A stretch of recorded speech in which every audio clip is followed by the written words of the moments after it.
You are sitting in a room that obeys rules. Gravity pulls you downward at a constant rate. The air pressure around you does not crush your lungs. The temperature does not spike without warning. The ground beneath your feet is not being torn apart by tidal forces from a nearby star. Your planet feels stable because for billions of years it has been. You wake up expecting the sun to rise. You assume the orbit of Earth will not suddenly decay. You trust that oceans will not boil, that the atmosphere will not ignite, that the crust will not liquefy in a matter of hours. This trust is so complete, so unconscious, that you rarely acknowledge it. You plan your day. You make appointments months in advance. You plant trees that will outlive you. All of this is built on an implicit assumption. The ground will still be here tomorrow. The air will still be breathable. The sun will return. You believe planets are places, solid spheres of rock or gas, moving predictably around stars, some colder, some hotter, but governed by the same quiet architecture of gravity and motion that keeps your own world intact. It seems reasonable. After all, every planet you knew for most of human history orbited the same star you do. Mercury, Venus, Mars, Jupiter, Saturn, Uranus, Neptune. Different sizes, different compositions, different distances, but all following orderly paths, all stable, all persistent. For centuries, this was the only model you had. Philosophers and astronomers built theories of planetary motion based solely on what they could observe in your own solar system. Kepler's laws, Newton's mechanics, the graceful mathematics of ellipses and gravitational attraction, everything suggested a universe of order, of predictable motion, of cosmic clockwork. But that assumption was provincial. Over the past 3 decades, astronomers have discovered thousands of exoplanets, worlds orbiting other stars. Many are gentle, many are unremarkable, but some are not. Some orbit so close to their stars that their atmospheres are stripped into comet-like tails. Some are stretched into ovals by tidal forces so extreme that their surfaces may never solidify. Some experience winds that move faster than sound. Some rain molten glass. Some are being torn apart in real time. These are not theoretical monsters. They are catalogued, measured, modeled through transit curves and spectral analysis. Their violence is inferred from data, not imagination.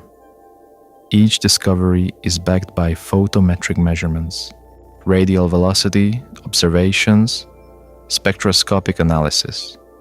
The numbers are precise, the violence is real, and the unsettling truth is this: the universe does not prefer stability. Your planet is not the template, it is the exception. Every assumption you carried about what a planet should be, every intuition about orbital mechanics and atmospheric chemistry, every expectation about the relationship between a world and its star, all of it was built on a sample size of 8. 8 planets around one star. One data point in a galaxy of hundreds of billions. Now, the sample is larger. Now, you can see what the universe actually produces when left to its own physics. And what it produces is not comfort. It is extremity. Not balance, but violence. Tonight, you will examine the most violent exoplanets ever discovered. Not as curiosities, not as distant spectacles, but as reminders of what planetary existence actually allows. The question is not how extreme they are. The question is why your world is not like them.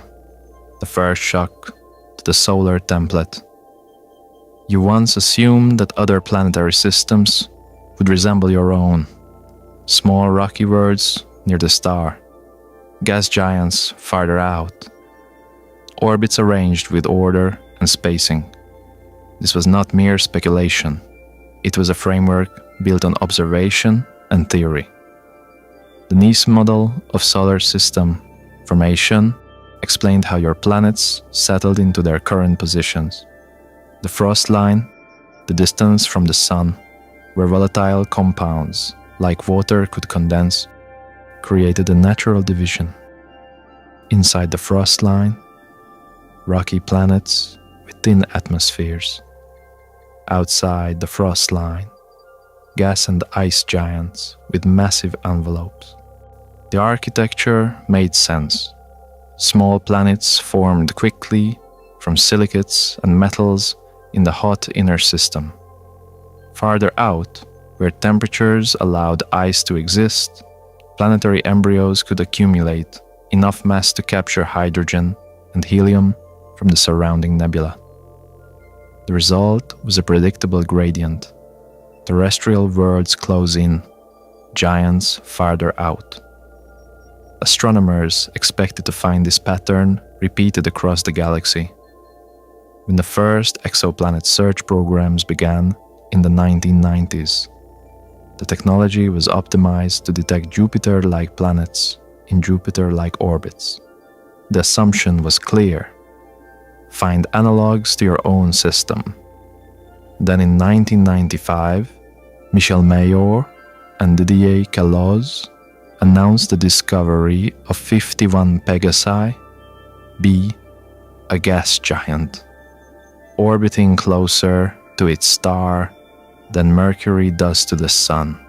The Jupiter-sized planet completing an orbit in just 4 days. The model collapsed immediately. This was not a minor deviation.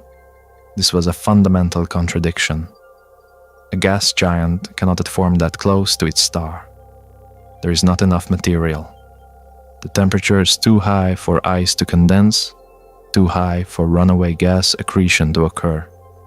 And yet there it was, orbiting every 4.23 days, its presence revealed by the periodic Doppler wobble it induced in its parent star. The discovery forced a complete reconsideration of planetary formation theory. If gas giants could exist in the inner system, they must have formed farther out and migrated inward. But what mechanism could move a Jupiter-mass planet across billions of kilometers? How could such migration occur without destabilizing the entire system? The answer involved gravitational interactions with the protoplanetary disk itself. As a massive planet orbits within a disk of gas and dust, it exchanges angular momentum with the material around it. Depending on the disk's density and the planet's mass, this interaction can cause the planet to spiral inward. It migrates, sometimes slowly, sometimes catastrophically fast. Planetary systems, it turned out, are not obligated to resemble yours. They are not static arrangements.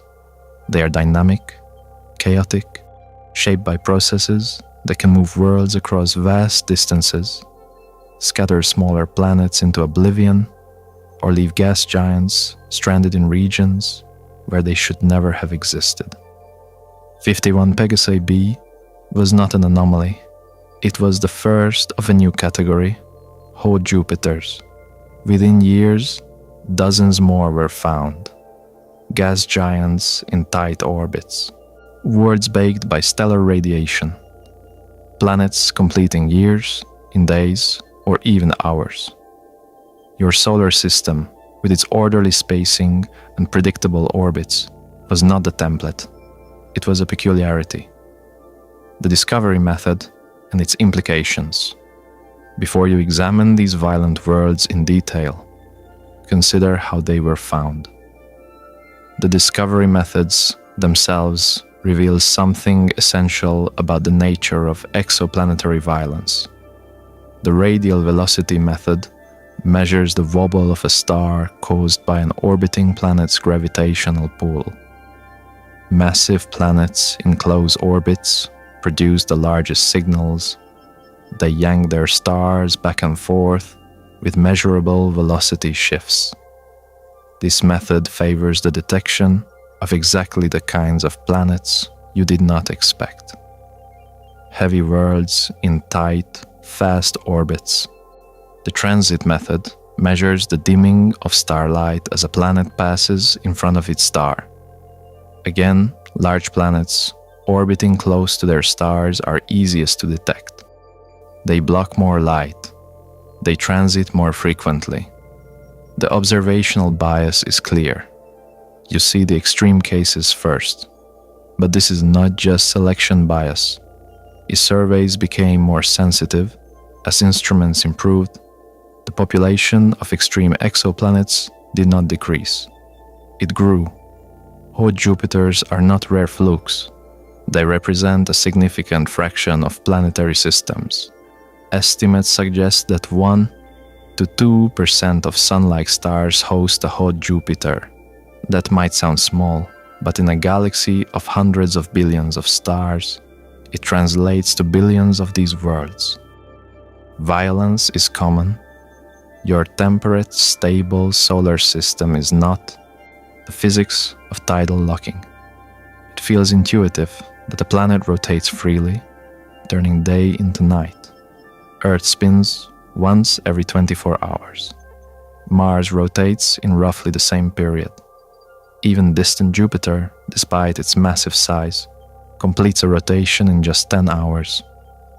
Rotation seems fundamental to planetary behavior, but when a world orbits extremely close to its star, gravity locks one hemisphere permanently toward the light. This is tidal locking, the same mechanism that keeps the moon's far side forever hidden from Earth. Gravitational gradients across the planet create torques that slow its rotation.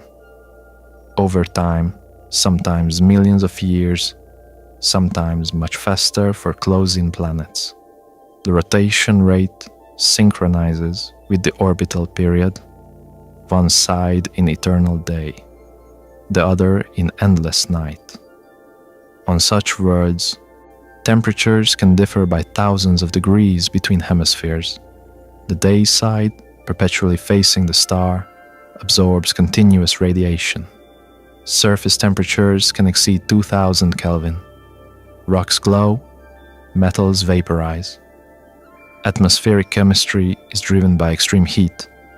The night side, by contrast, remains in permanent darkness. No sunlight reaches it. Temperatures plummet. In extreme cases, atmospheric gases on the night side can freeze solid and precipitate out, leaving a partial vacuum. Atmospheric circulation becomes violent, driven by extreme gradients. Imagine a pressure differential of thousands of degrees, driving winds across an entire hemisphere. Air does not merely flow from high to low pressure, it accelerates. Supersonic winds develop, racing from the scorched day side to the frozen night side, then looping back. The terminator zone, the narrow band between eternal day and endless night, becomes a region of perpetual storm. A planet becomes a battleground between fire and darkness. But tidal locking does more than create temperature extremes.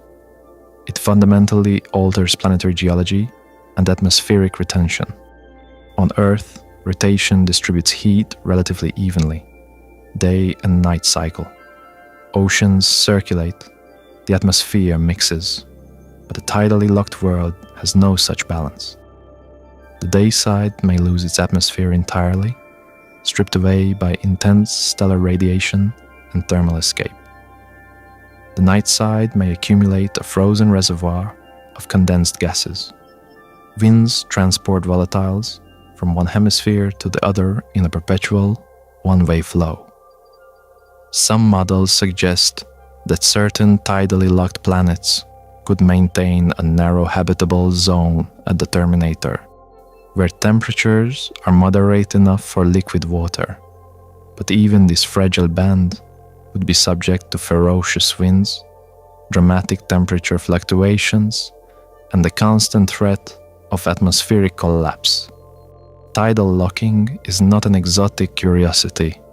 It is the expected outcome for planets in close orbits. And close orbits, as it turns out, are common. Your Earth rotates freely. It experiences day and night. It is bathed in sunlight evenly over time. Do not assume this is normal. HD 1089733B and the wind of glass. Consider HD 1899733B, a hot Jupiter located over 60 light years away in the constellation Vulpecula. From Earth, this planet is unremarkable to the naked eye. Its star HD 189733 is a faint orange dwarf, invisible without a telescope. But through the lens of modern astronomy, this system reveals one of the most hostile atmospheric environments ever characterized. HD 189733b orbits its star every 2.2 days at a distance of only 0.03 astronomical units, roughly 30 times closer than Earth orbits the Sun. Tidal forces have locked its rotation. One hemisphere faces the star perpetually. Observations suggest winds exceeding 8,000 kilometers per hour. To contextualize, Earth's fastest jet stream winds peak around 400 kilometers per hour. The most violent hurricanes produce sustained winds of 250 to 300 kilometers per hour. The winds on HD 189733b are more than 20 times faster. But speed is not the only violence. Spectroscopic analysis of the planet's atmosphere reveals the presence of silicate particles. On Earth, silicates form rocks, sand, dust, solid materials that remain inert under ordinary conditions. But on HD 189733b, surface temperatures exceed 1200 Kelvin on the day side. At these temperatures, silicates do not remain solid, they vaporize. The atmosphere contains gaseous silicon and oxygen. As these gases circulate to the cooler regions of the planet, they condense. But they do not condense gently. They form droplets, molten glass droplets, suspended in supersonic winds. If you stood there, the rain would not fall downward. It would slice across you. Imagine droplets of molten silicate, accelerated to velocities faster than sound, driven horizontally by winds that never cease. The atmosphere is not merely harsh, it is a weaponized fluid, a continuous barrage of high-velocity glass. But there is more. Observations from the Hubble Space Telescope captured something unexpected: the planet's deep blue color. Not the blue of water or oxygen, but the blue of scattered light through haze. The silicate particles in the atmosphere scatter shorter wavelengths preferentially, creating a cobalt hue that from a distance might resemble Earth. It is a false resemblance, a cruel mimicry. The blue is not life. It is violence rendered visible. The planet does not merely host weather, it weaponizes it.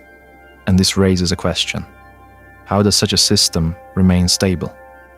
How can an atmosphere persist under such extremes? The answer lies in the balance between atmospheric escape and replenishment. HD 1899733b is massive enough, slightly larger than Jupiter, that its gravity can retain even fast-moving particles. The stellar radiation heating the atmosphere does cause some material to escape, but the planet's mass anchors the bulk of it. Still, the atmospheric composition is not static. Hydrogen and helium, the dominant gases, are constantly escaping from the day side. Heavier elements, sodium, potassium, silicates, are detected in varying concentrations.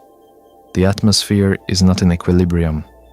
It is in a state of continuous loss and circulation, sustained only by the planet's gravitational grip. Some researchers have suggested that HD 18973-3b may have once been even larger, a super-Jupiter that has lost a fraction of its outer envelope over billions of years. The current state may represent a temporary phase in a longer process of erosion. If so, you are not observing a stable world. You are observing a world in decay. The wind does not stop. The glass does not cool. The violence continues unabated for as long as the planet remains in its current orbit. And orbital decay, under certain conditions, is inevitable.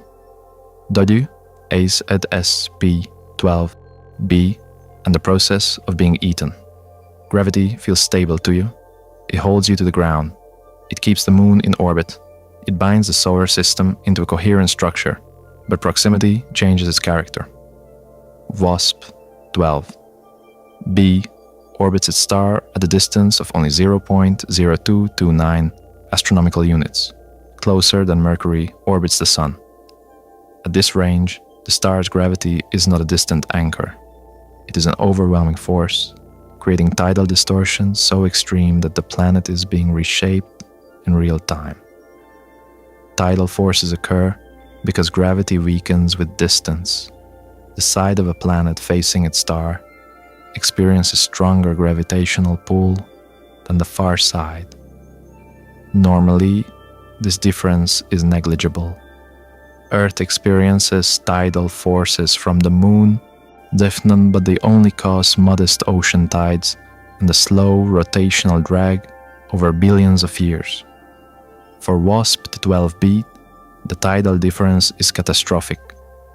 The planet is distorted into an egg-like shape, stretched along the axis, connecting it to its star. The near side bulges outward, pulled by stellar gravity. The far side is squeezed inward by the planet's own mass, trying to remain spherical. But the distortion does not stop there. The tidal forces are so intense that they overcome the planet's structural cohesion. The outer layers of the atmosphere are no longer gravitationally bound to the planet. They are being stripped away, pulled into a stream of gas feeding the star itself. This process, known as Roche lobe overflow, it occurs when a planet extends beyond its Roche lobe, the region within which material remains bound to the planet rather than the star. WASP-12b has expanded so far that it is literally spilling its own atmosphere into space. Observations reveal a disk of material surrounding the star, formed from gas siphoned off the planet. Spectroscopy detects carbon compounds in this disk, suggesting that the planet's atmosphere is carbon-rich, possibly more enriched in carbon than oxygen, a chemistry unlike anything in your solar system. The planet is losing mass measurably. Estimates suggest WASP-12b is losing approximately 10 to the power of -7 Jupiter masses per year. That might sound small, but integrated over time, it is unsustainable. Within 10 million years, a geological blink, the planet will lose a substantial fraction of its current mass. It is not just orbiting, it is dissolving. This raises a fundamental question. What remains when a gas giant is consumed? Does it shrink gradually, losing its outer envelope layer by layer until only a dense core remains? Does the core itself eventually spiral inward, vaporized completely? Or does the process stabilize at some intermediate state, leaving behind a remnant too small to call a gas giant, but too large to call a rocky planet? You do not know, but you can observe the process happening. WASP-12b is not a dead world. Its fate is not sealed in the distant future.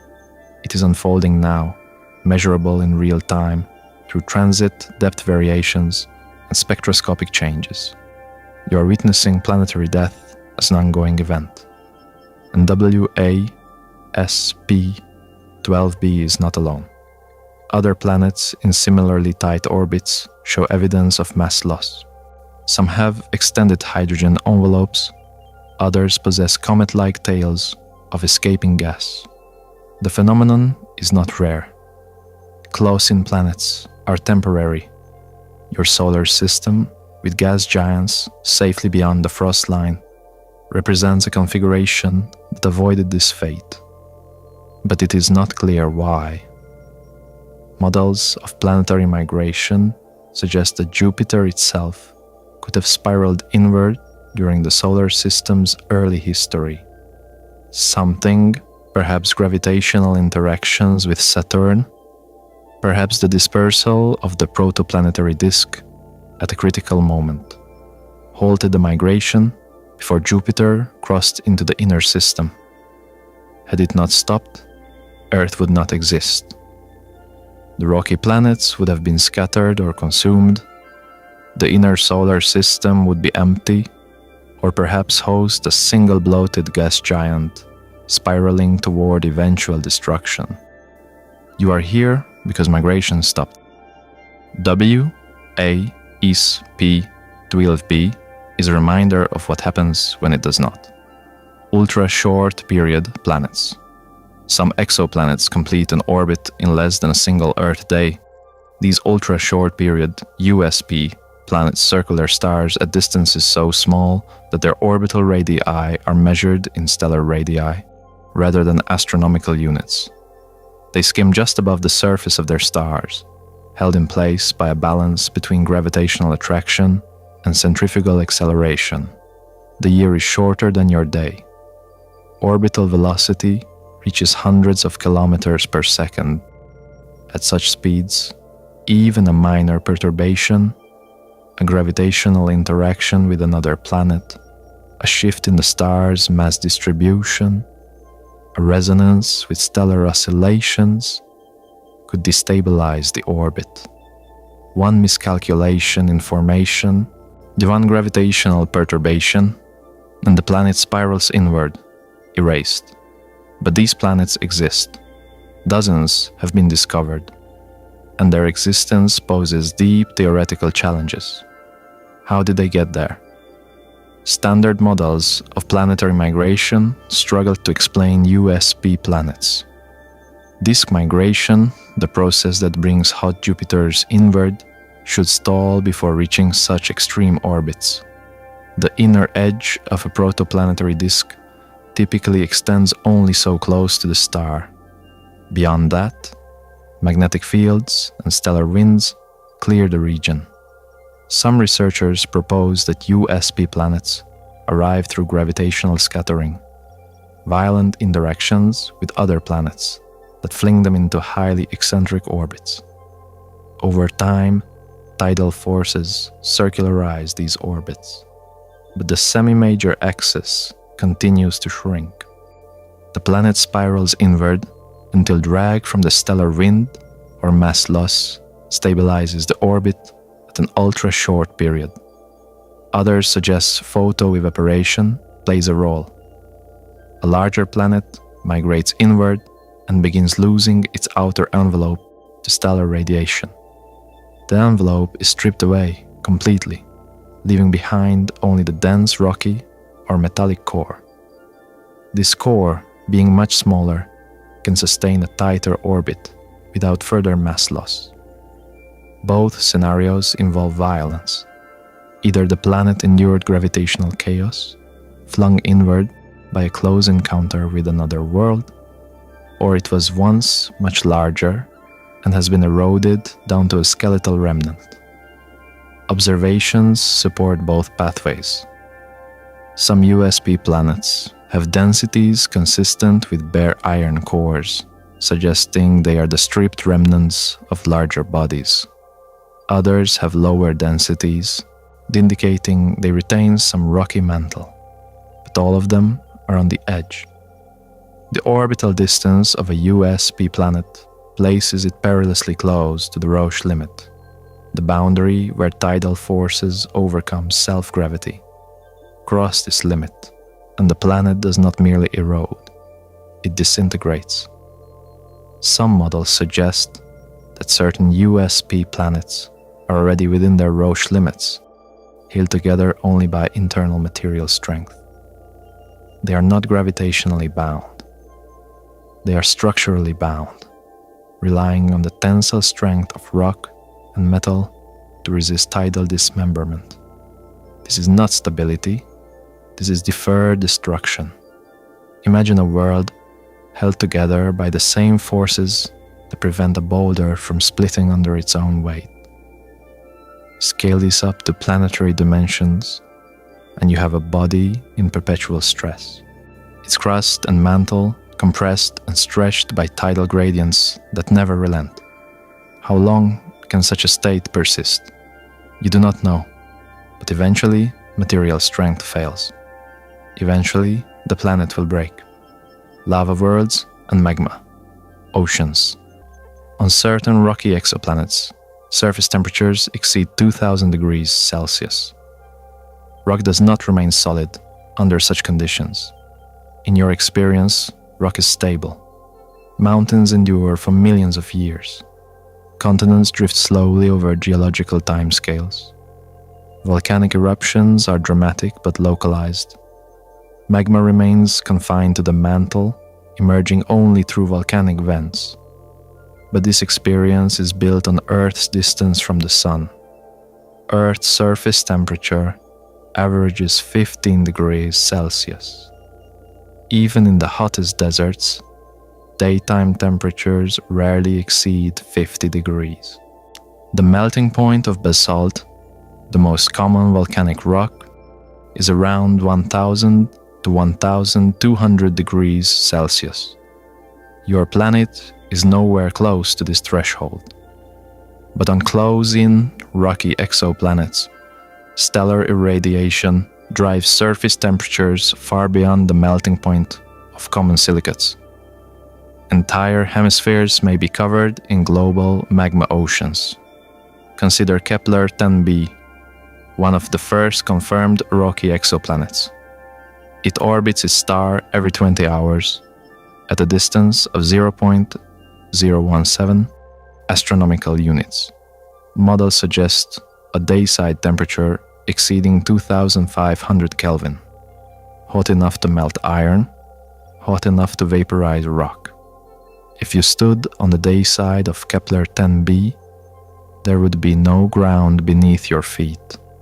There would be a glowing, molten surface, convecting and churning like a vast ocean of liquid stone. Waves of magma would rise and fall. They're driven by convection, currents generated by the temperature gradient between the surface and the deeper interior. Vaporized minerals form tenuous atmospheres that condense and rain back as molten droplets. The atmosphere above such a surface is not air. It is a mixture of vaporized rock, silicon monoxide, magnesium vapor, sodium gas. At temperatures exceeding 2000 Kelvin, silicate compounds break apart into their constituent elements and oxides. These gases rise from the molten surface, convect upward, and then cool as they circulate toward the night side or higher altitudes. As they cool, they condense, not into water droplets, into liquid rock. The precipitation is magma. Droplets of molten basalt falling back onto a surface that is itself molten. The ground is not ground. It is fluid geology, reshaped continuously. But this raises an important question. How deep is the magma ocean? On Earth, magma exists in localized chambers beneath the crust.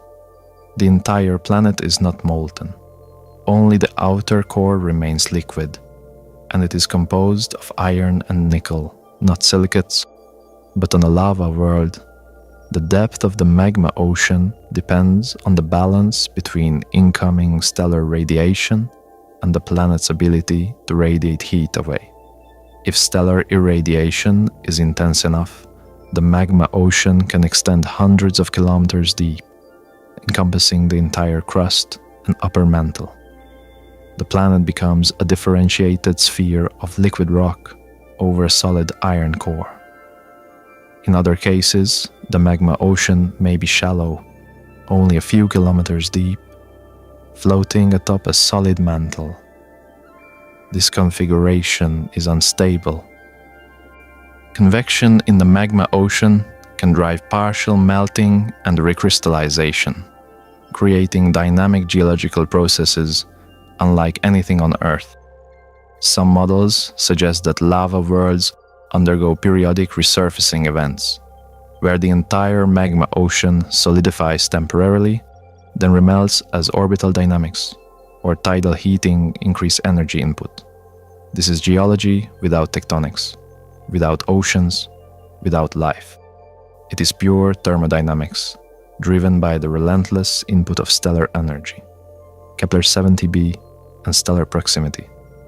Kepler 70b orbits a dying star at a distance so small that it completes a revolution in just over 5 hours. 5 hours. Your moon orbits Earth every 27 days. Mercury orbits the Sun every 88 days. Even the fastest planets in your solar system take days to complete their years. Kepler 70b completes more than 4 orbits in a single Earth day. The star itself, Kepler 70, is a subdwarf B star, a remnant of a red giant that has shed its outer layers.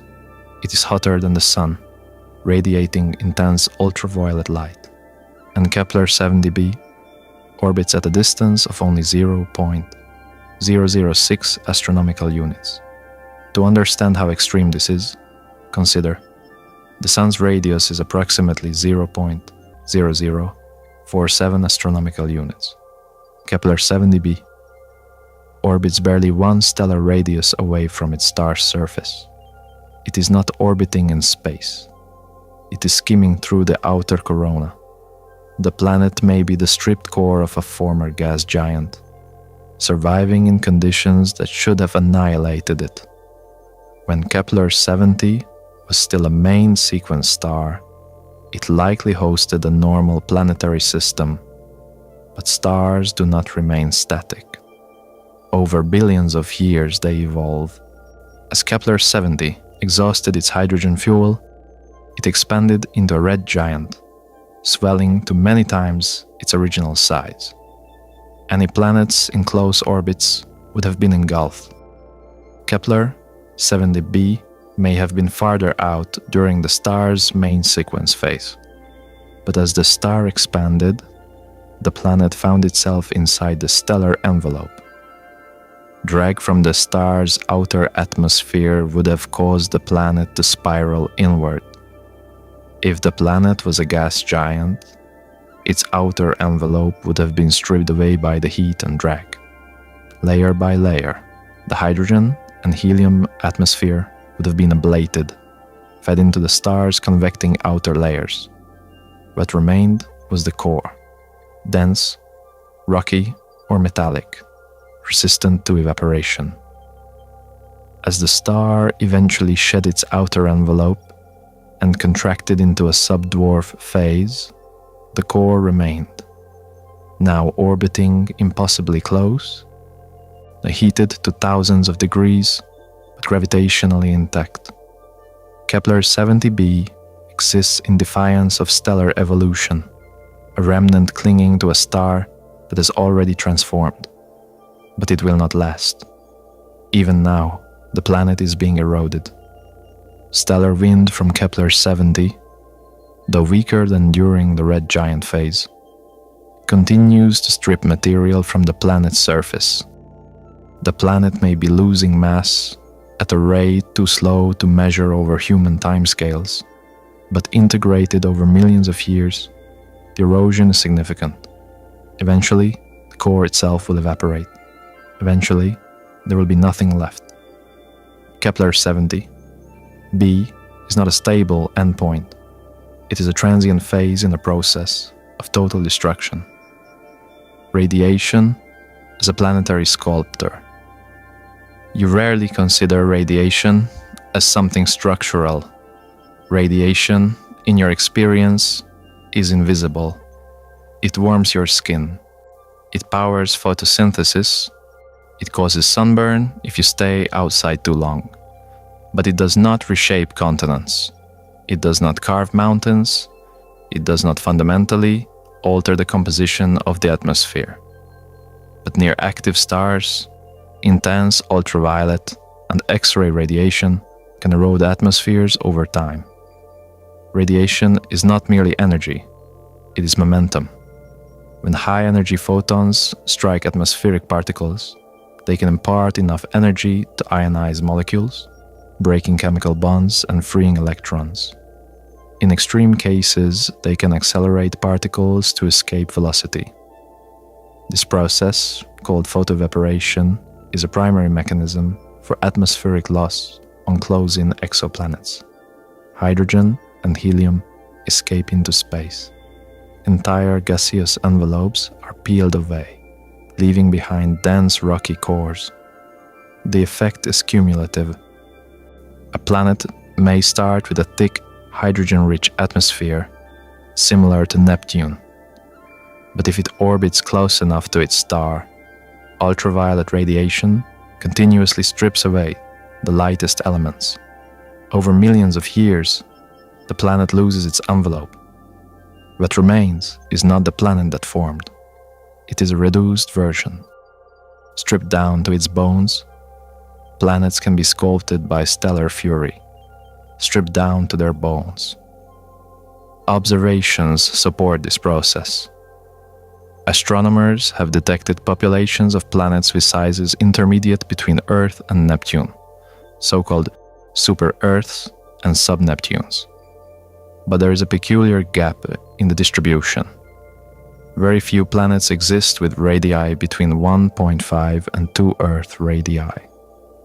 This gap, known as the radius valley or photoevaporation valley, suggests that planets in this size range are unstable.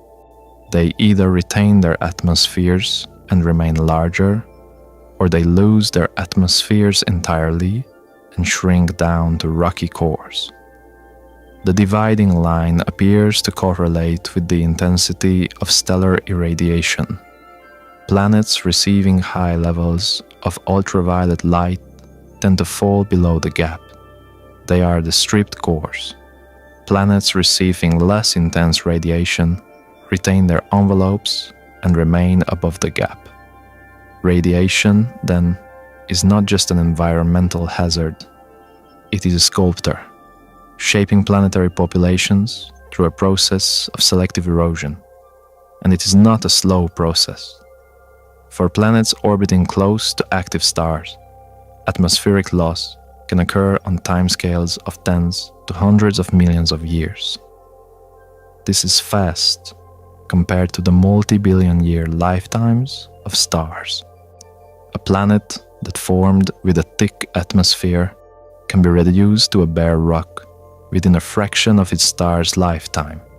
You are not observing stable configurations. You are observing snapshots in an ongoing transformation. The Roche limit and gravitational dismemberment. There is a boundary around every massive object called the Roche limit. Cross it, and tidal forces overcome self-gravity. The Roche limit is not an arbitrary line. It is a fundamental threshold derived from the balance between a body's internal gravitational binding and the external tidal forces exerted by a nearby massive object. For a rigid body, the Roche limit is approximately 2.46 times the radius of the massive object, scaled by the density ratio between the two bodies.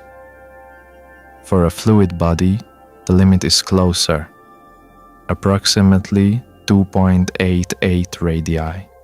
A planet venturing too close to its star can be torn apart, stretched into rings or debris disks.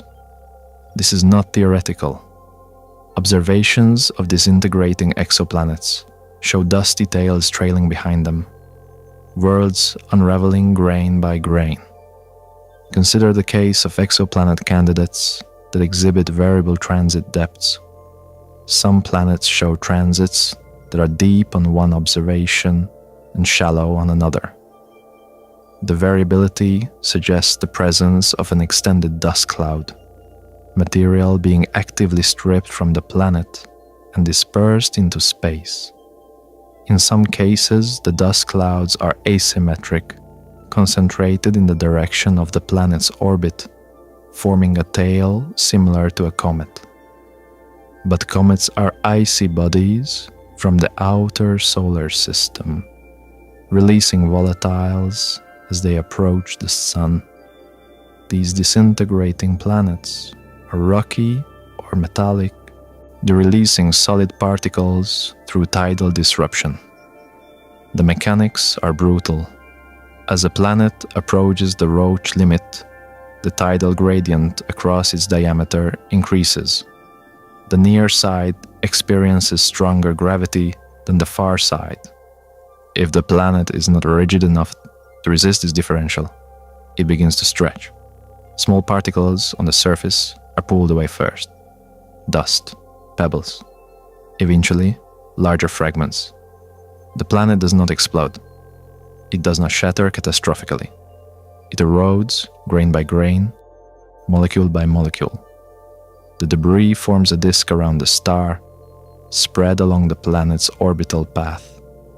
Over time, this disk may disperse completely, leaving no trace of the planet that once existed.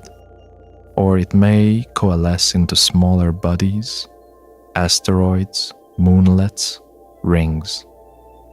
The fate depends on the relative velocities and densities of the debris. But the original planet is gone. You are familiar with planetary rings. Saturn's rings are the most spectacular example in your solar system. But Saturn's rings are not the remnants of a destroyed planet. They are likely the result of a shattered moon or captured comet, broken apart by tidal forces after crossing Saturn's Roche limit. But around other stars, you may be observing the rings of destroyed planets, worlds that were once whole, now reduced to orbiting rubble. Korot 7b, an evaporating rock. Korot 7b was one of the first confirmed rocky exoplanets. Its discovery in 2009 marked a milestone, proof that planets similar in composition to Earth existed around other stars. But Korot 7b is nothing like Earth. It orbits so near its star that surface temperatures may reach 2,500 degrees Celsius.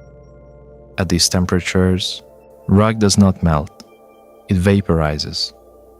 Models suggest that rock vapor forms a thin atmosphere, which condenses on the night side and flows back as molten rain. This is not a metaphor. This is the predicted physical process.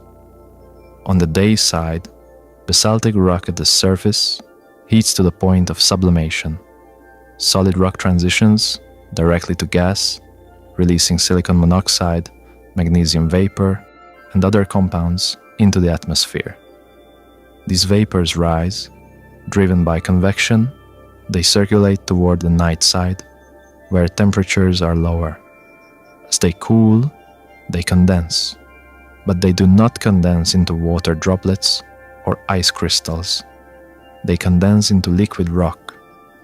Droplets of molten silicate form in the atmosphere, suspended briefly before falling back to the surface. The planet experiences a geological cycle of evaporation and precipitation. Stone behaves like water. On Earth, the water cycle drives weather and climate, evaporation from oceans, condensation into clouds, precipitation as rain or snow. The cycle redistributes thermal energy and shapes the environment. On Korot 7b, the rock cycle serves a similar role. Energy input from the star drives evaporation. Atmospheric circulation transports vapor, condensation releases latent heat, precipitation returns material to the surface. But the details are alien. Rain on Earth is gentle. A droplet of water falls at terminal velocity, slowed by air resistance, reaching speeds of around 20 kilometers per hour. Rain on Corot 7b is molten rock falling through a thin atmosphere of vaporized minerals. Terminal velocity depends on droplet size and atmospheric density. If the atmosphere is tenuous, droplets fall faster. If it is dense, they fall slower. But regardless of speed, the impact is not gentle. Molten silicate striking a surface at even moderate velocity will splash, crater, and reheat the surrounding material. The surface is continuously bombarded by its own evaporated crust. The planet does not have weather in the sense you understand it. It has a continuous geological catastrophe. And this raises a profound question. Is Corot 7b in equilibrium? Is the rate of evaporation balanced by the rate of condensation, creating a stable cycle? Or is the planet losing mass over time, slowly evaporating into space? The answer depends on escape velocity. If vaporized rock particles gain enough thermal energy to exceed the planet's escape velocity, they will leave the atmosphere entirely. Over time, the planet will shrink. And current models suggest that Corot 7b is losing mass, but slowly. The escape rate is much lower than for hydrogen-rich atmospheres, because silicon and oxygen atoms are much heavier. But given enough time, millions to billions of years, even a slow escape rate can reduce a planet significantly. Corot 7b may be eroding, not in the explosive, dramatic sense of a planet crossing the Roche limit, but in the slow, relentless sense of evaporation under an unforgiving star. Eccentric orbits and periodic catastrophe. Not all violent planets remain close at all times. Some follow highly elliptical orbits. You are familiar with elliptical orbits from your own solar system. Halley's Comet follows an eccentric orbit, swinging close to the Sun and then retreating into the outer reaches beyond Neptune. Pluto's orbit is eccentric, crossing inside Neptune's path at perihelion. But these are small bodies with low mass. Their eccentric orbits do not subject them to extreme tidal forces or dramatic thermal swings that reshape their structure. For a planet, particularly a massive planet, an eccentric orbit is catastrophic. They swing inward toward their star, heat dramatically, then retreat outward into relative cold.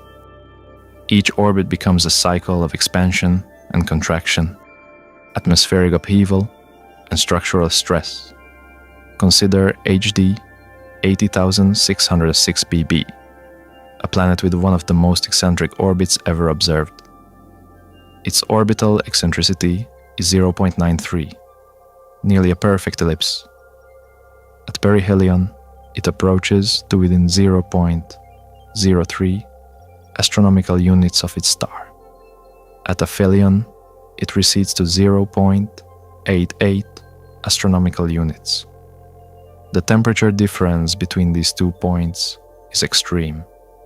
At perihelion, the planet receives more than 800 times the radiation it receives at aphelion. Surface temperatures spike from a few hundred Kelvin to over 1,500 Kelvin in a matter of hours. Observations captured this event in real time. Infrared telescopes detected a dramatic brightening as the planet swung past its star, its atmosphere heating rapidly under intense stellar irradiation. The heating is not gradual, it is sudden, driven by the inverse square law of radiation intensity. As the planet approaches perihelion, the stellar flux increases rapidly. Atmospheric chemistry responds immediately.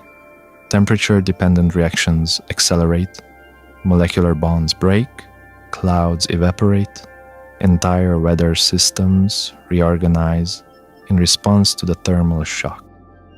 Then as the planet retreats, it cools. The atmosphere contracts.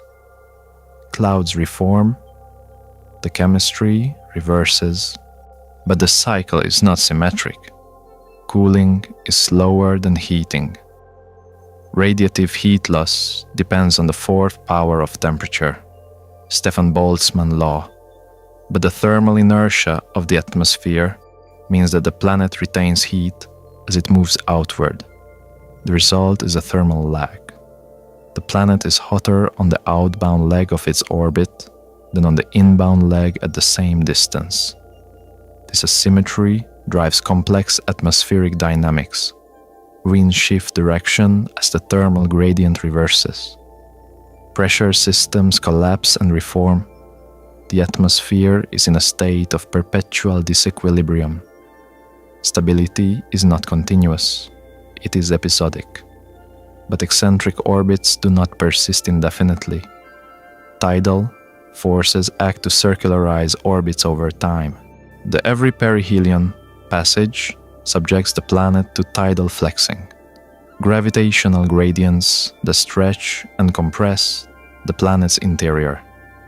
This flexing generates heat through friction. The planet's interior warms. Energy is dissipated as tidal drag, which slowly reduces the orbital eccentricity. Over millions to billions of years, eccentric orbits become circular, but until they do, the planet endures periodic catastrophe. The case of GJ 436b and escaping hydrogen. GJ 436b, a Neptune-sized exoplanet, possesses a massive cloud of hydrogen escaping its gravity. Observations reveal a comet-like tail extending millions of kilometers. The planet is slowly evaporating, not explosively, gradually. A world dissolving into space under relentless stellar irradiation. GJ 436b orbits a red dwarf star every 2.6 days at a distance of 0.028 astronomical units. Red dwarfs are cooler than the Sun, but at such close range, the planet still receives substantial radiation, enough to heat its upper atmosphere to temperatures where hydrogen can escape. The escape mechanism is called hydrodynamic outflow.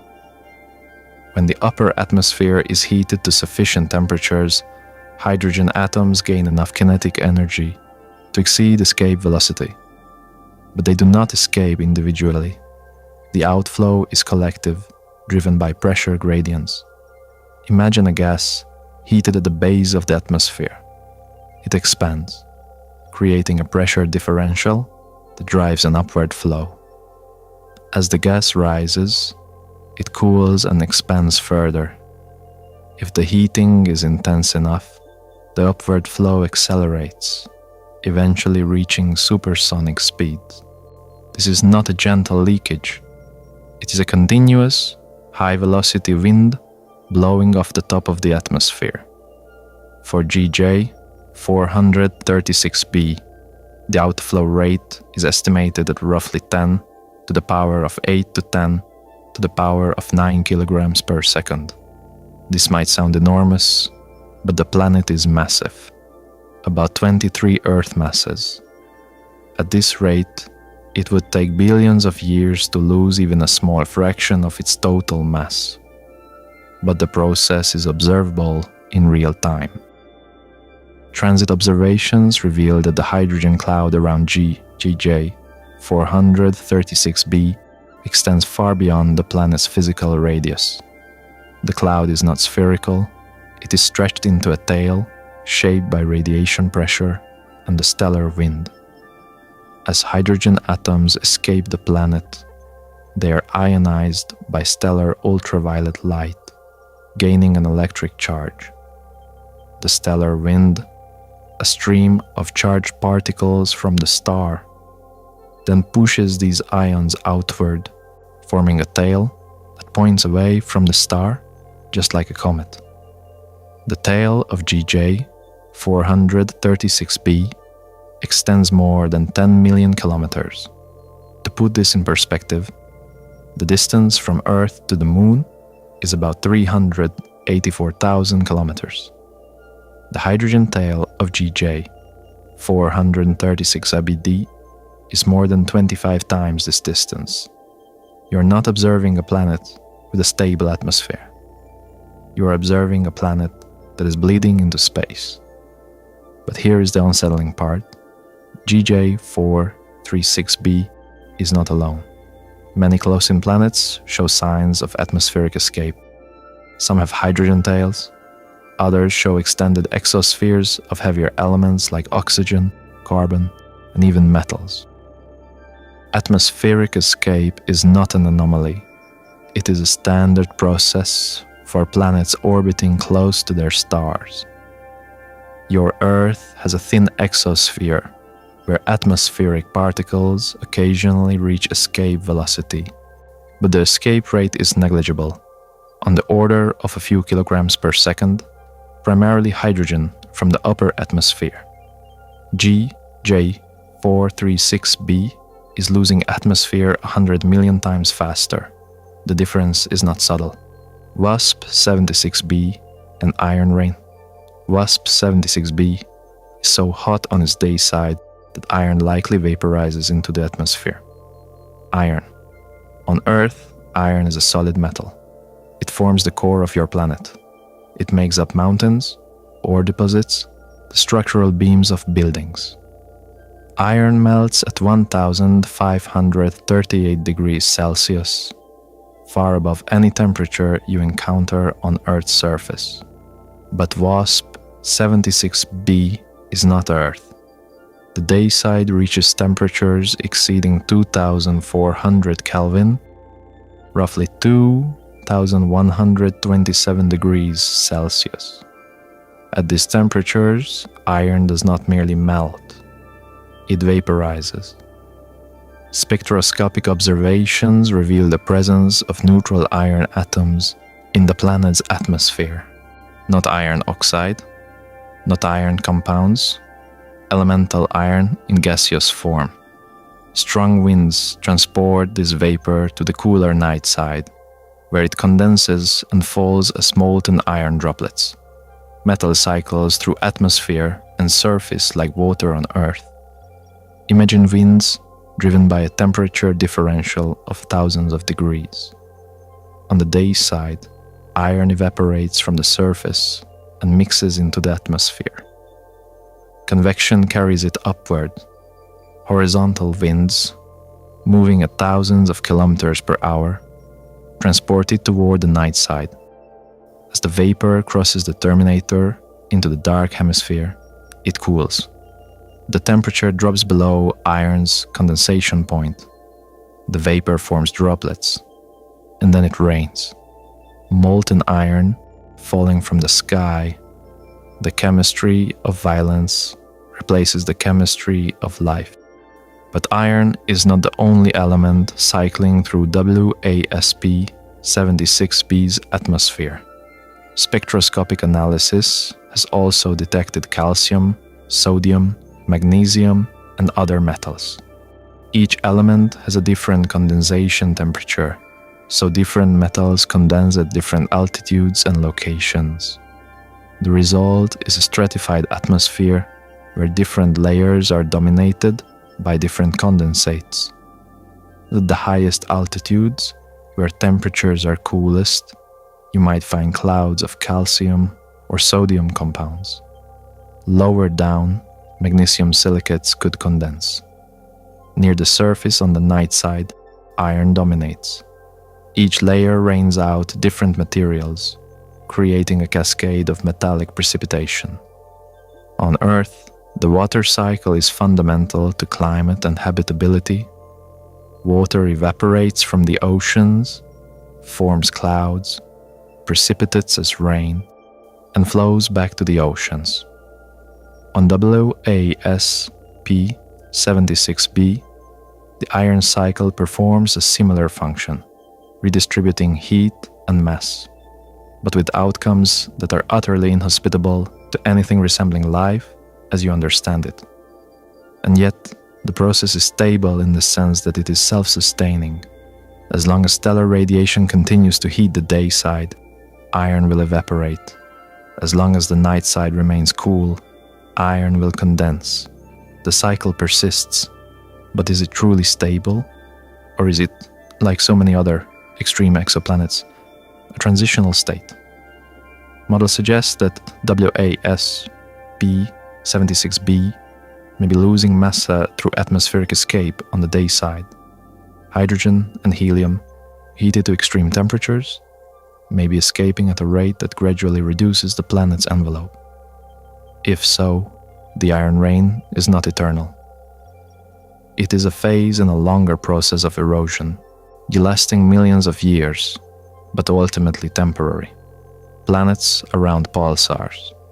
After a massive star dies in a supernova, it may leave behind a pulsar. These neutron stars emit intense beams of radiation, sweeping across space like cosmic lighthouses. Yet planets have been discovered orbiting such remnants. Any surviving world would endure extreme radiation and gravitational forces. The existence of pulsar planets suggests that planetary formation or survival can occur even after stellar catastrophe. The first exoplanets ever confirmed were found around a pulsar. In 1992, Alexander Wolszczan and Dale Frail announced the detection of 2 planets orbiting the pulsar, PSRB 1257+12. The discovery was made through precise timing of the pulsar's radio emissions. The planet's gravity caused the pulsar to wobble slightly, which altered the arrival times of the pulses in a periodic pattern. This was a shock. Pulsars are the remnants of supernova explosions, violent events that should obliterate any nearby planets. The star expands, ejects its outer layers, and collapses to a neutron star only about 20 kilometers in diameter, but with mass comparable to the Sun. Any planet within the original stellar system should have been vaporized or ejected. And yet, there they were, planets orbiting a pulsar. How? There are 2 possibilities. First, the planet survived the supernova. This requires that they were far enough away during the explosion to avoid being destroyed, but then migrated inward afterward through interactions with the debris disk. Second, the planets formed after the supernova. The debris from the explosion could have formed a disk around the neutron star, and new planets could have coalesced from this material. Current models favor the second scenario. The planets around PSRB 1257+12 likely formed from the remnants of the supernova itself. Second-generation planets, born from destruction. But survival on such a world would be unimaginable. Pulsars emit beams of radiation at X-ray and gamma-ray energies. A planet in the path of such a beam would be bathed in lethal radiation continuously. Moreover, the pulsar's magnetic field is extraordinarily intense, billions of times stronger than Earth's magnetic field. Charged particles accelerated in this field would create radiation belts far more intense than Earth's Van Allen belts. Any atmosphere would be ionized and stripped away. Any surface would be sterilized. Any organic chemistry would be shredded at the molecular level. These are not places where life could exist, but they are places where planets persist. And that is a reminder of something important. Planetary existence does not require habitability. A planet is simply a body of sufficient mass to achieve hydrostatic equilibrium, orbiting a star or stellar remnant. Violence does not preclude existence. It merely precludes complexity. Magnetic fields under assault. You depend on Earth's magnetic field to deflect charged particles from the Sun. The solar wind, a stream of protons and electrons, continuously flows outward from the Sun. Without Earth's magnetic field, this wind would strike the atmosphere directly, stripping away lighter elements and eroding the protective ozone layer. But Earth's magnetic field creates a magnetosphere, a region where the planet's field dominates over the interplanetary magnetic field. Charged particles are deflected around the planet, forming the Van Allen radiation belts and occasionally interacting with the upper atmosphere to create auroras. This is normal, this is stable, but close-in exoplanets may have magnetic fields overwhelmed by stellar wind. The strength of a planet's magnetic field depends on its internal dynamics, specifically the convection of electrically conducting fluids in its core or mantle. Earth generates its field through a dynamo process in its liquid iron outer core, but the strength of the stellar wind depends on the star's activity and the planet's distance. For a planet orbiting very close to an active star, the stellar wind pressure can be thousands of times stronger than what Earth experiences. If the planet's magnetic field is not strong enough to resist this pressure, the magnetosphere collapses. Charged particles can strip atmospheres and induce electrical currents strong enough to alter planetary structure. Protection is not guaranteed. It is contingent. Observations of close-in exoplanets suggest that many have lost or severely weakened magnetic fields. Without this protection, atmospheric escape accelerates. Hydrogen, helium, and even heavier elements like oxygen and nitrogen can be ionized and swept away by the stellar wind. But there is another effect: magnetic reconnection. When the planet's magnetic field interacts with the stellar magnetic field, they can merge and rearrange in explosive events called magnetic reconnection. These events release energy comparable to solar flares, heating the atmosphere and accelerating particles to high velocities. On Earth, magnetic storms caused by solar activity can disrupt satellites, interfere with communications, and create auroras visible at high latitudes. On a close-in exoplanet, magnetic storms could be continuous and catastrophic. The atmosphere could be heated to tens of thousands of degrees. Entire regions could be ionized and stripped away in a single event. And these events could repeat every few hours, every time the planet's magnetic field realigns with the stars. The planet does not merely endure radiation, it endures a continuous bombardment of magnetic violence, atmospheric escape, and soundless storms. When a planet's thermal velocity of gas exceeds escape velocity, atoms drift away into space. This process, known as atmospheric escape, can be amplified by stellar heating. Thermal velocity is the average speed of particles in a gas, determined by temperature. Higher temperature means faster moving particles. Escape velocity is the speed required for an object to break free from a planet's gravity. It depends on the planet's mass and radius. For a particle to escape, its thermal velocity must exceed the escape velocity. On Earth, the escape velocity at the surface is about 11.2 kilometers per second.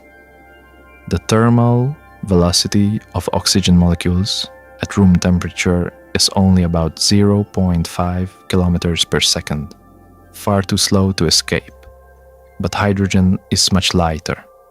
At the same temperature, hydrogen molecules move at at about 2 kilometers per second. This is still below escape velocity, but not by much. In Earth's upper atmosphere, where temperatures can reach 1500 Kelvin during solar storms, hydrogen atoms can approach escape velocity, a small fraction escape, contributing to a slow atmospheric loss. But on close-in exoplanets, temperatures in the upper atmosphere can reach 10,000 Kelvin or higher. At these temperatures, even heavier elements like oxygen and carbon can achieve escape velocity. Winds do not merely move horizontally. They lift entire atmospheres upward. A planet can exhale itself to death. This is hydrodynamic escape, the same process affecting GG 436b and other evaporating exoplanets. But here's the disturbing part. The escape is not quiet. On Earth, atmospheric winds move at tens to hundreds of kilometers per hour. The motion is subsonic. Air flows smoothly, creating pressure systems, storms, jet streams. But when an atmosphere is escaping hydrodynamically, the outflow can become supersonic. The wind moves faster than the speed of sound in the gas itself. Shock waves form at the boundary where the escaping gas transitions from subsonic to supersonic flow. Imagine a planetary atmosphere continuously generating shock waves at its upper edge, driven by stellar heating, accelerating material into space.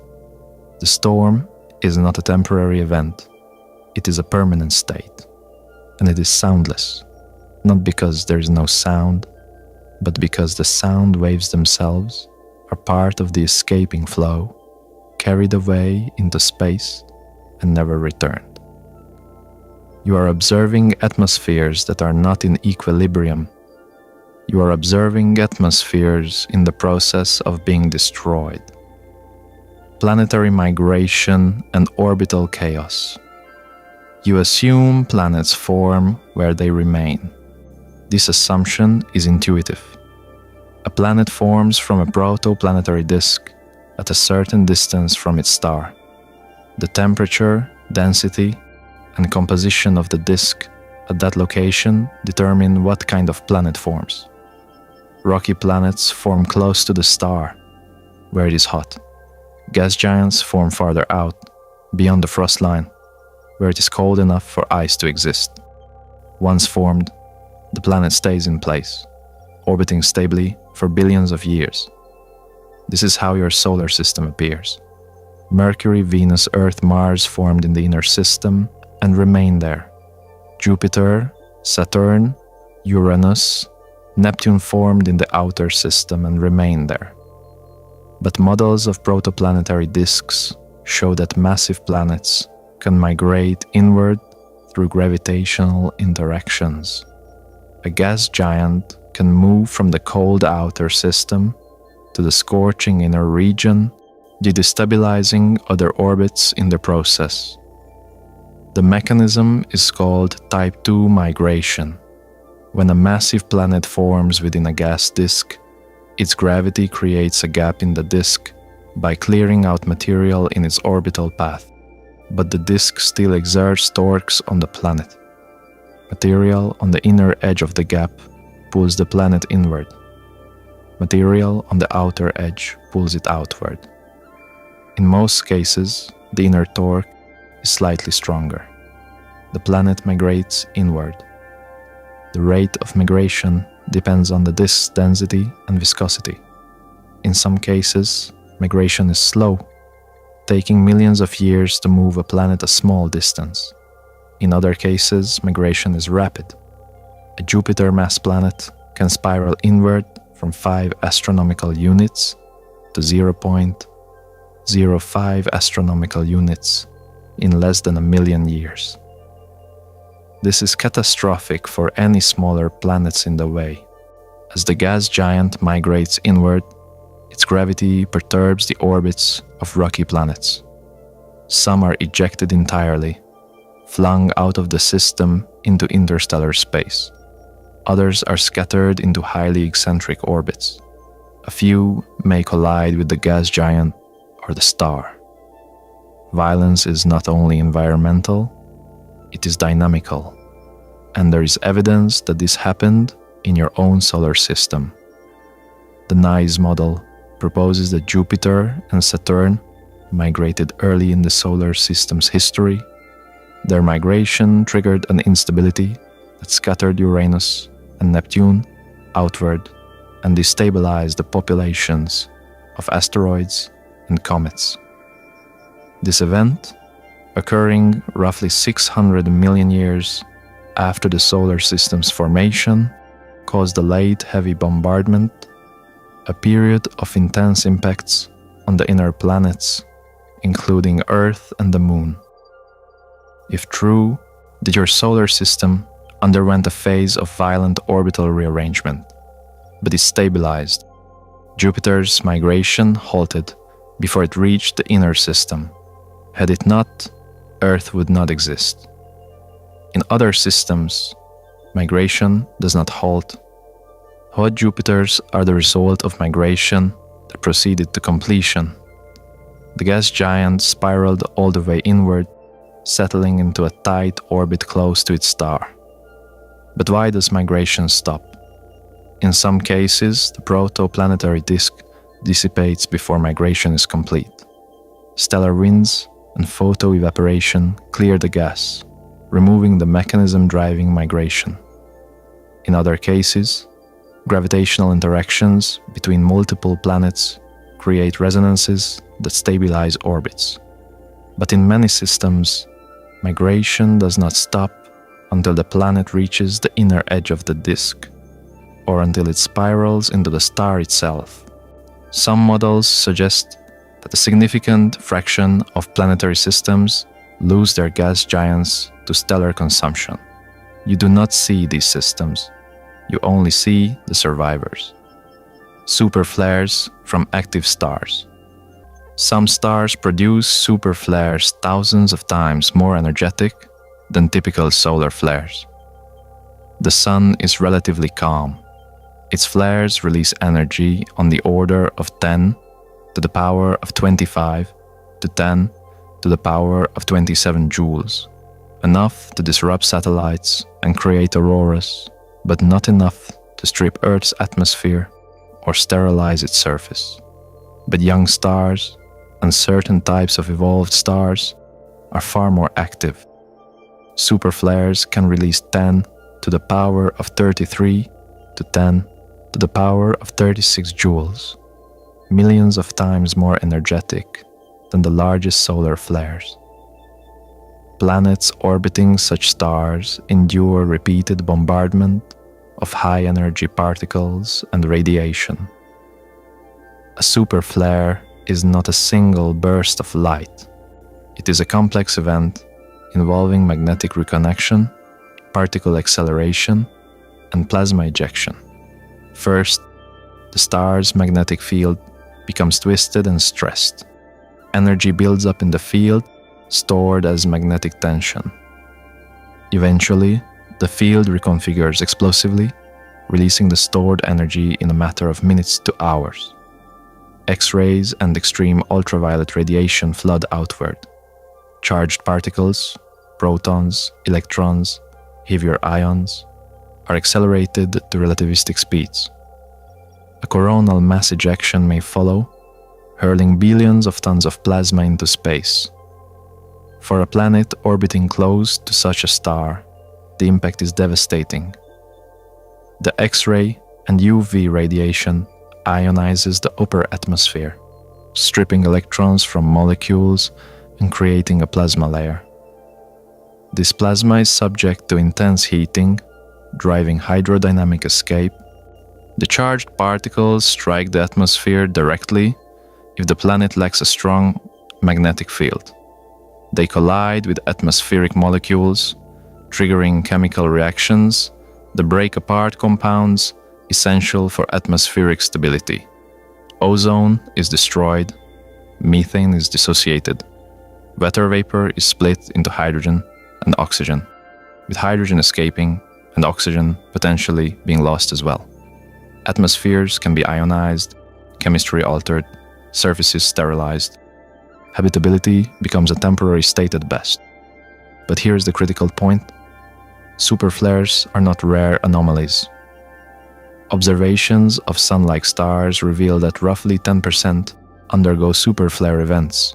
Young stars are even more active, producing superflares frequently during their first few 100 million years.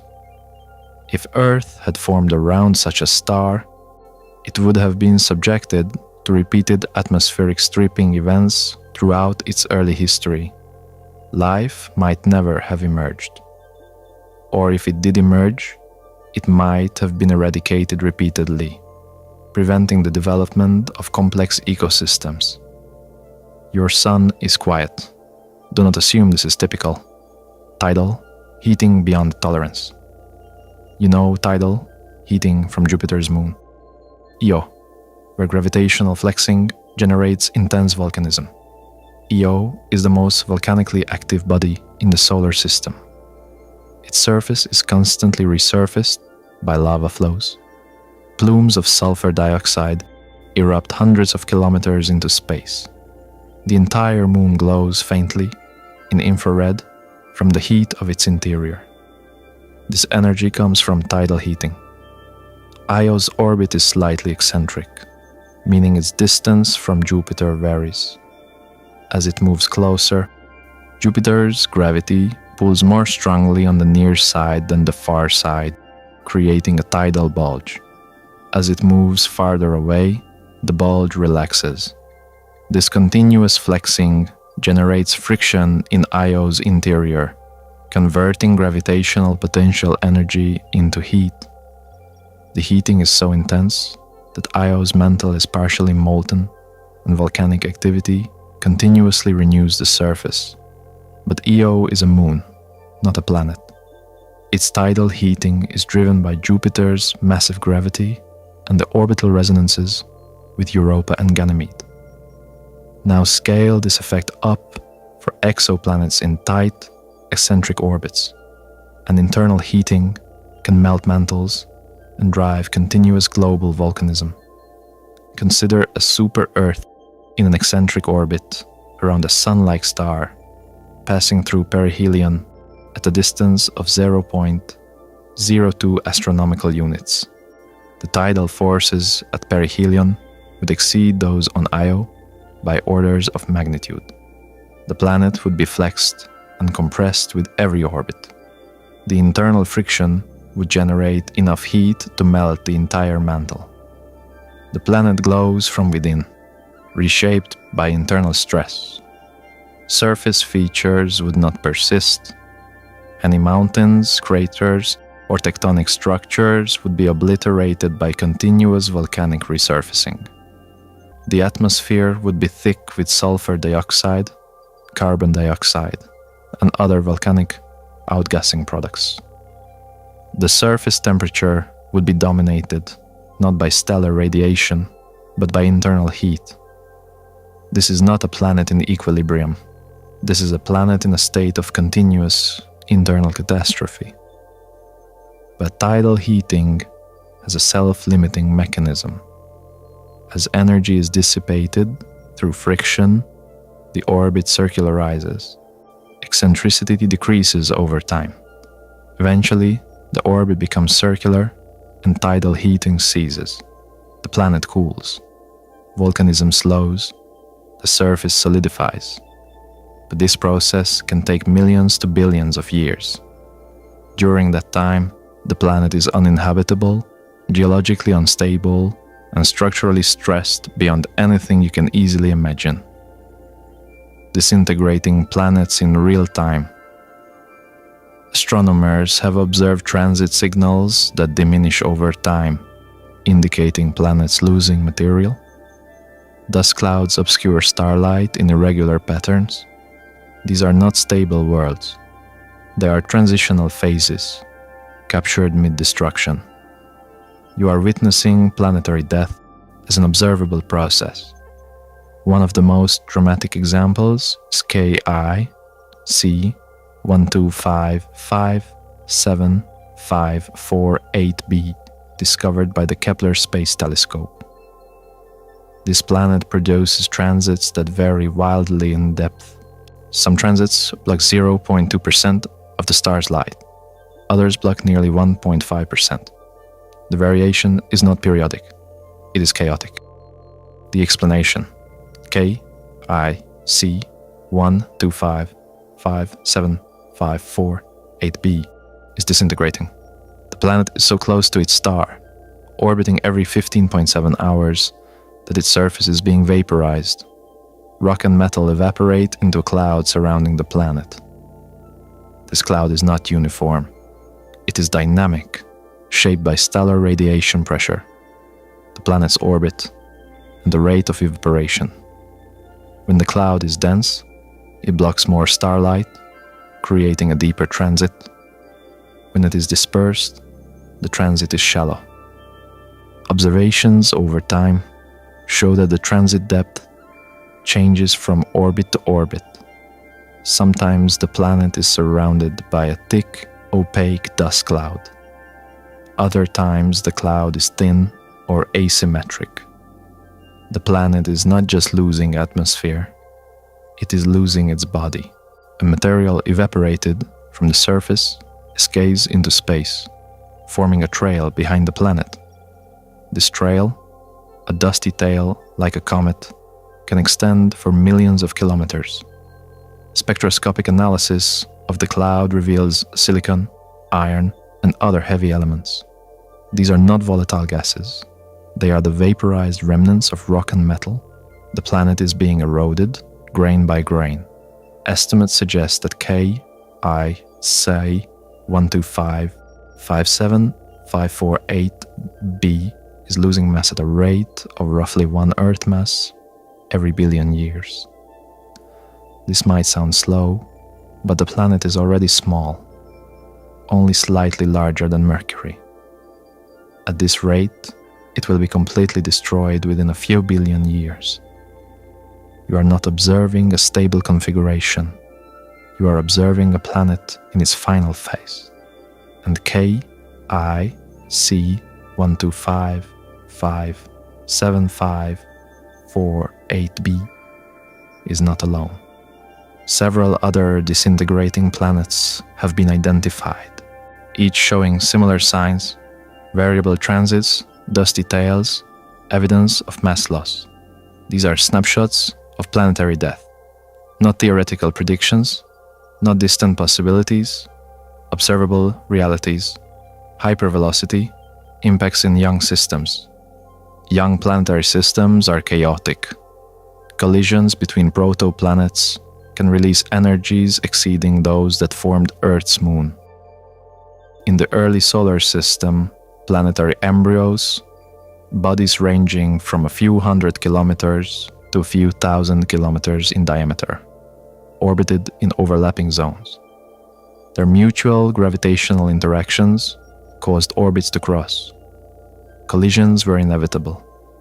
Most collisions were slow, resulting in accretion.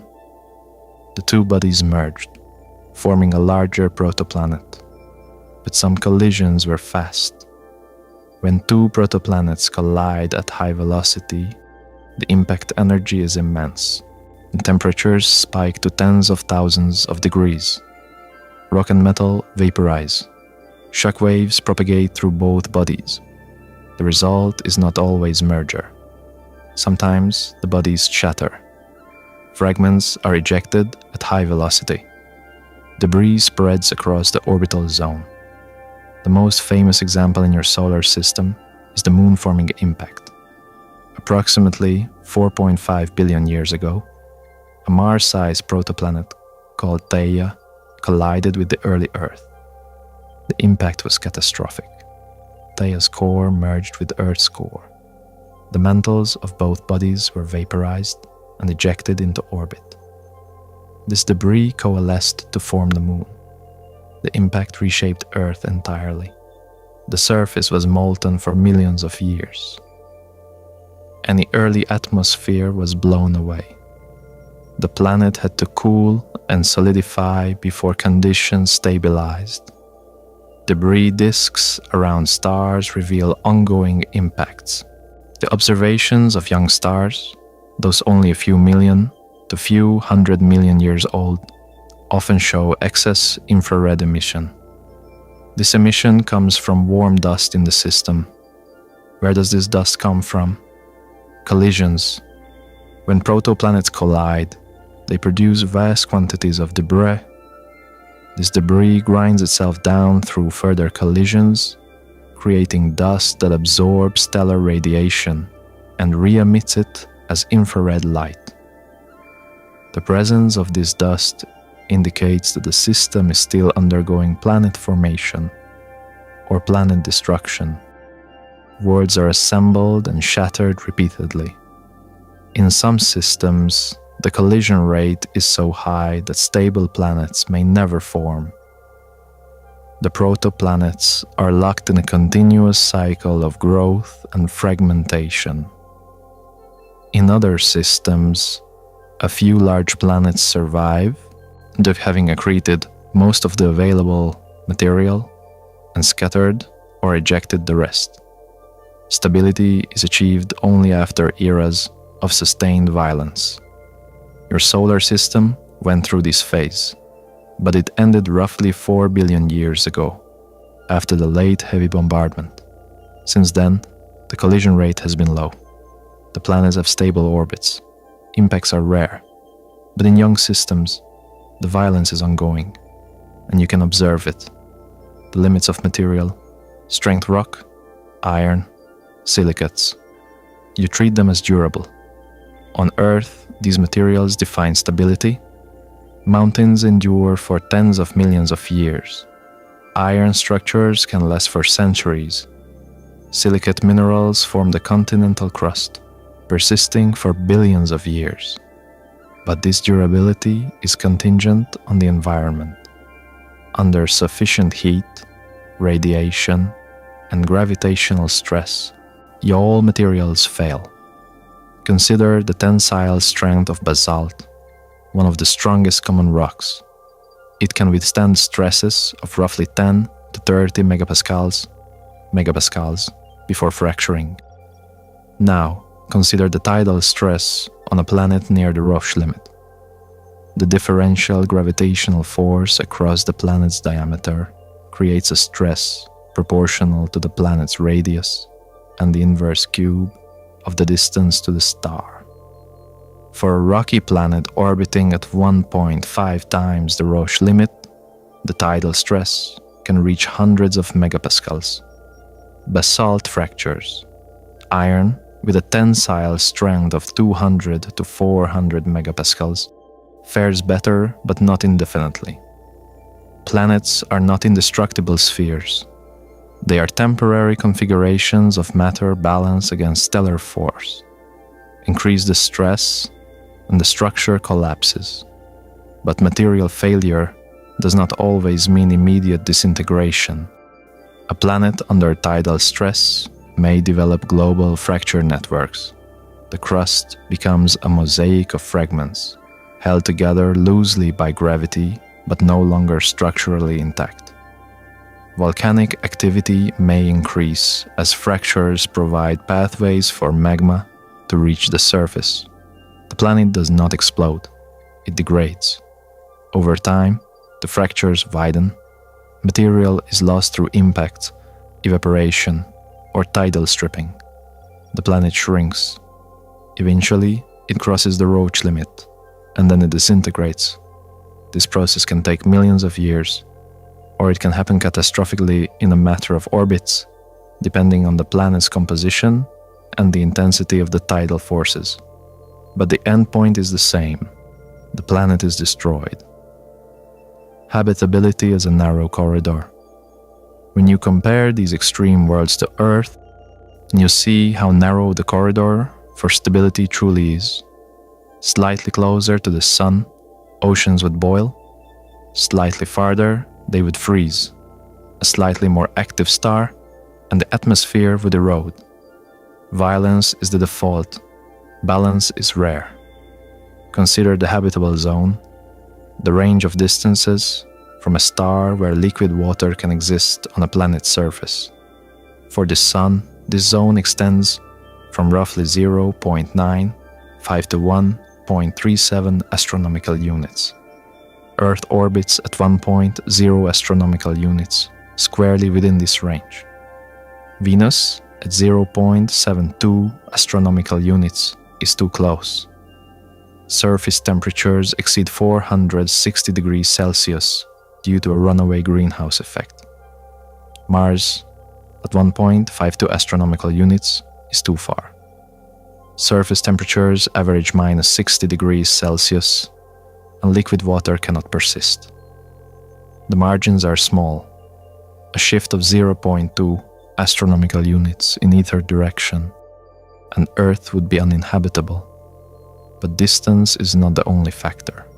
Atmospheric composition matters. Earth's atmosphere contains just enough greenhouse gases, carbon dioxide, water vapor, methane, to raise the surface temperature above freezing. Too much, and the planet overheats. Too little, and it freezes. Magnetic field strength matters. Without a magnetic field, the solar wind would strip the atmosphere over time. Orbital stability matters.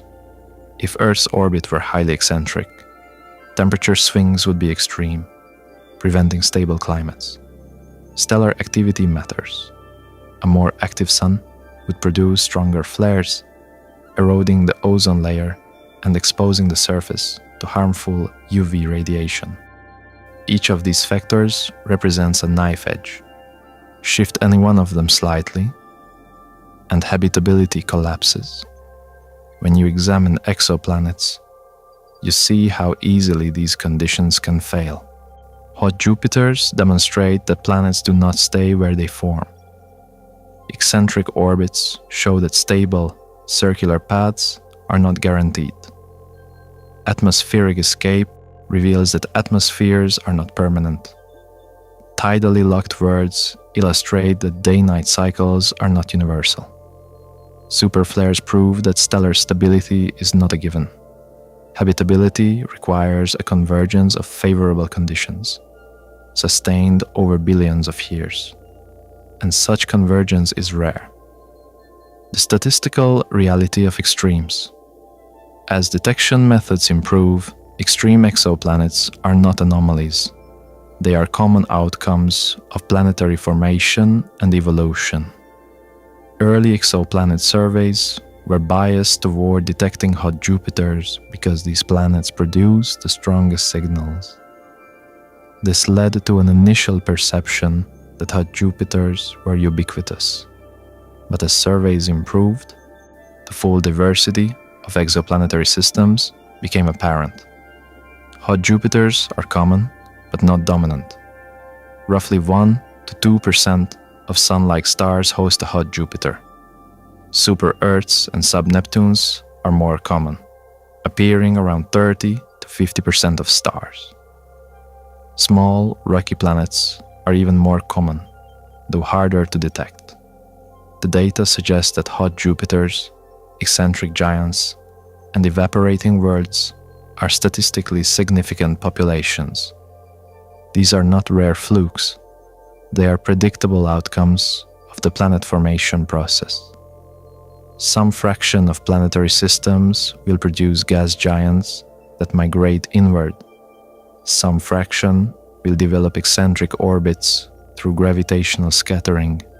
Some fraction will experience superflares that strip atmospheres.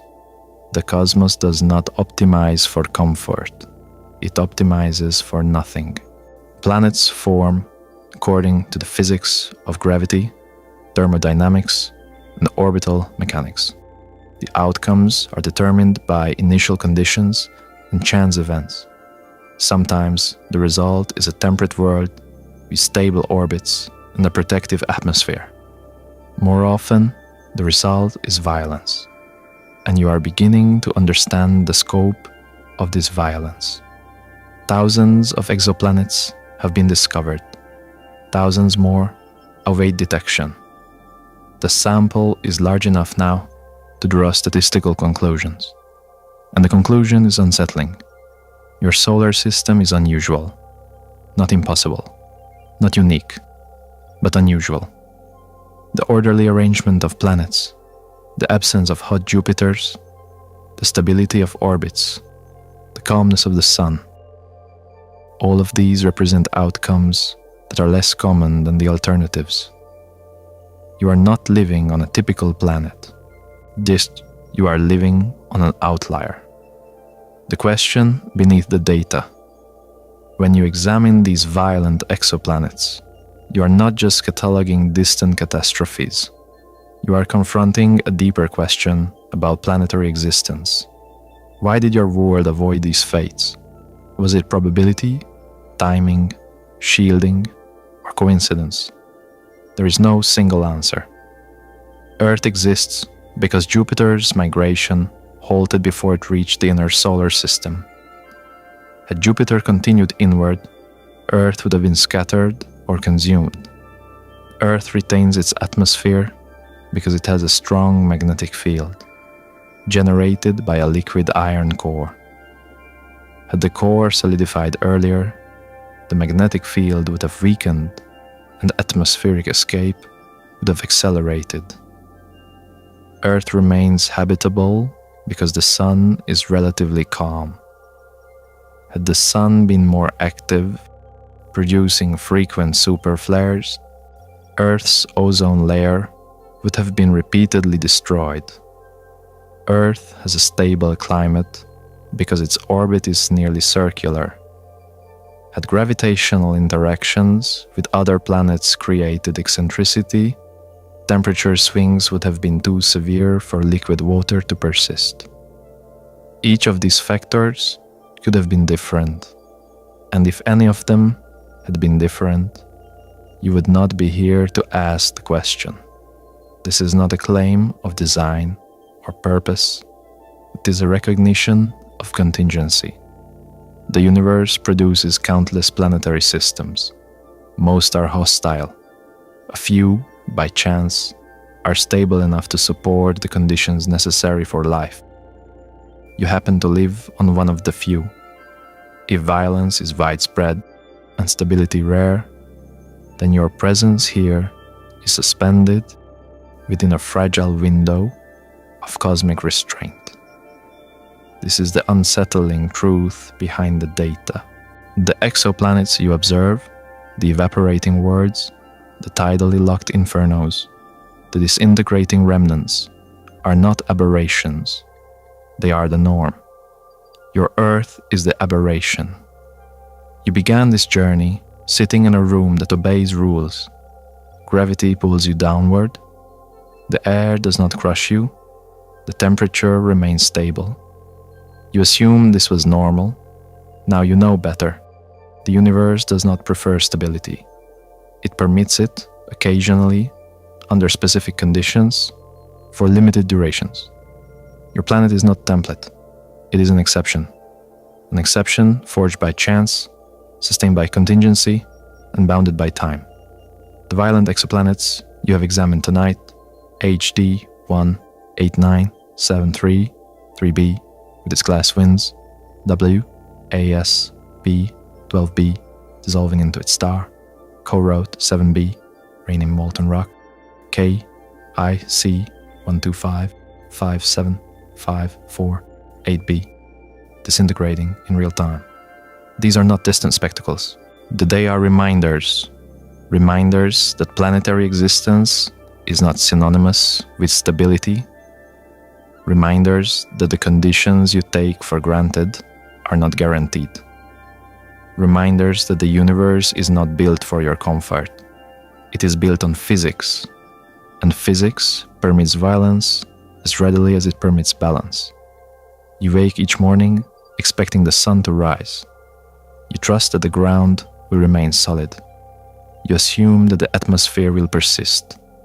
And for now, on this world, in this moment, those assumptions hold. But they are not eternal. They are contingent, suspended within a narrow corridor of cosmic restraint. The question is not why the universe is so violent. The question is why your world has been spared.